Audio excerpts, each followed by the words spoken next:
Paalala sa lahat ng mga OFW na dadaan sa NAIA Terminal 1. Kumuha na kayo ng inyong OFW e-card sa loob ng OFW Lounge dahil napakadali lang naman ito makuha sa pamamagitan ng tatlong step. Unang step ay mag-fill out kayo ng information sheet. Pangalawa ay magpa-picture. Pangatlo ay mag-sign at makukuha nyo na agad-agad ang inyong OFW e-card or mas kilalang OWA e-card version 2. Sa mga OFW naman na lalapag or dadaan sa NAIA Terminal 3 ay hindi nyo kailangang sumadya sa NAIA Terminal 1 para kumuha ng OWA e-card. Dahil soon ay bubuksan na rin ang OFW Lounge sa NAIA Terminal 3. At eto na nga ang latest update sa ginagawang OFW Lounge sa NAIA Terminal 3 na pinasilip sa atin ni OWA Admin Arnel Ignacio. Ito na tayo sa Terminal 3 construction ng OFW Lounge.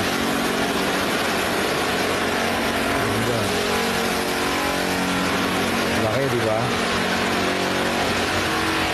Nagawa nyo ng Bukod sa OFW e-card na makukuha nyo sa NAIA Terminal 1 OFW Lounge, ay pwede na rin kayo doon magpa-register ng inyong national ID para sa mga wala pang national ID.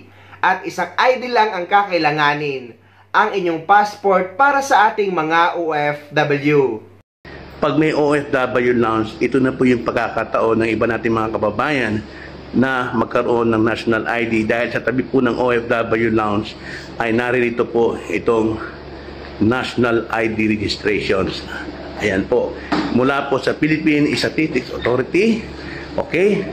So, mga kababayan ko na hindi pa ho nakapagpa-fill up ng kanila o nakakuha ng national ID dito po sa OFW Lounge, pagkakataon na po ito ng mga OFWs na paalis papunta po ng ibang bansa. Dadaan po kayo dito sa OFW Lounge at huwag niyong kalimutan samantalahin na magpa-fill up po kayo dito, mag-fill up para makakuha ng national ID dito po sa Philippine Statistics Authority. Ayan po, makikita po ninyo. Meron po tayong mga staff dito ng PhilSys para po mag-attend sa mga kababayan po natin na magkukuha po ng Philippine National ID. So ito po ay isang magandang pagkakataon po para mapanood ninyo at ma-aware kayo doon po sa mga hindi pa ho talaga nakakaalam na pwede po kayong mag-register, kumuha ng inyong national ID dito po sa loob po ng OFW Land. Pero siyempre, hindi naman po pag nag-fill up kayo makukuha nyo agad ang national ID. Siyempre may proseso po yan. Sasabihin sa inyo ng mga nakaupo doon, mga mag-a-attend po sa inyo kung paano po makukuha ito. Ngayon, meron po tayong isang kababayan dito. Ayan, si ate. Hello. Siya po ay paalis na. At siya po ay ito, nakikita po ninyo. Siya po ay mag-fill up, mag-register para makakuha ng national ID. So, ayan, upo ka ate, oh. So, ayan, habang siya ay nag-ano, ayan, tingnan niyo po. Automatic po yan, oh, online talaga. So, ayan, habang siya ay nanonood po, yung pong nasa PhilSys po ay dino-document po niya, dinadakit po, ini-enter po niya yung information ng OFW. Ayan po. At siya po ay nandito, nanonood po niya, pinanonood niya dahil nakikita po dito sa computer sa harap yung kanyang information para siya makapag-apply. Ayan. So, ayan.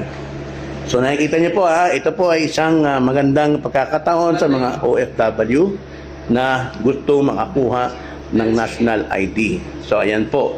So, ayan. So, tingnan niyo. So, ayan.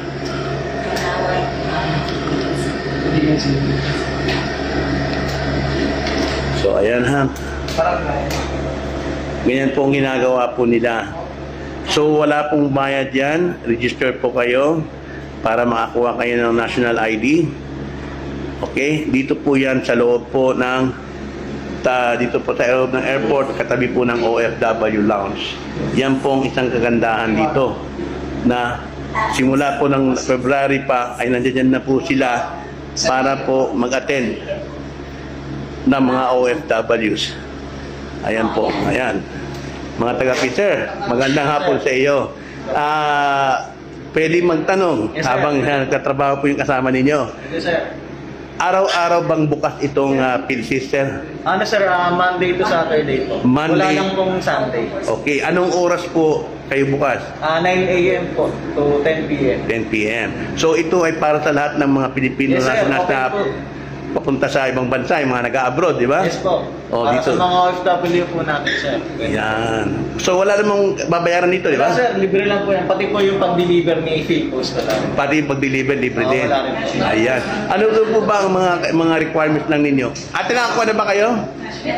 Meron na? Okay, very good. Akala ko ni pa eh. Okay, bye-bye. Sige po, oo.